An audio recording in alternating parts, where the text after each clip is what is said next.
First పార్ట్‌లో మనం curls direction నేర్చుకున్నాము. ఇన్వర్డ్ వర్సెస్ అవుట్‌వర్డ్ కర్ల్స్‌కి. ఇప్పుడు టాంగ్ మెషిన్‌తో నేను ప్రాక్టికల్‌గా చేసి చూపిస్తాను.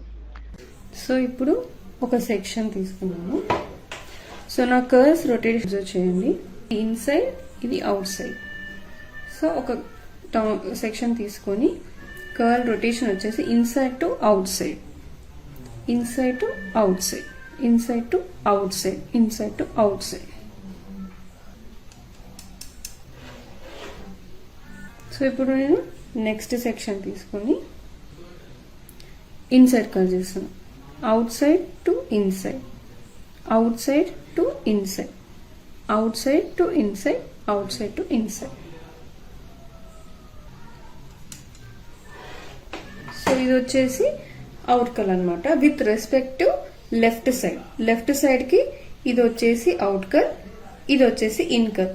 ఇదే కంప్లీట్ ఆపోజిట్ గా రైట్ సైడ్ లో కంప్లీట్ ఆపోజిట్ గా మారిపోతుంది. చూస్తే సెక్షన్ తీసుకున్నాను.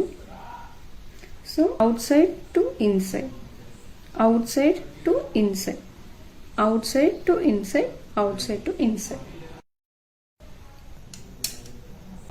Last section inside to outside, inside to outside, inside to outside. So ఇప్పుడు లెఫ్ట్ సైడ్ పార్ట్ చూస్తే కనుక ఇది అవుట్ కర్ల్, ఇది ఇన్ కర్ల్. అదే రైట్ సైడ్ హాఫ్ వస్తే చూస్తే కనుక ఇది ఇన్ కర్ల్, ఇది అవుట్ కర్ల్. ఎందుకంటే డైరెక్షన్ ఆఫ్ కర్ల్ మ్యాటర్స్. ఇది ఇన్సైడ్ ఉంది, ఇక్కడ డైరెక్షన్ ఇది ఇన్సైడ్ ఉంది, ఇక్కడ డైరెక్షన్ అవుట్ సైడ్ ఉంది, ఇక్కడ డైరెక్షన్ కూడా అవుట్ సైడ్ ఉంది. I hope this was useful. ఏమైనా డౌట్స్ ఉంటే కనుక కమెంట్ సెక్షన్లో అడగండి.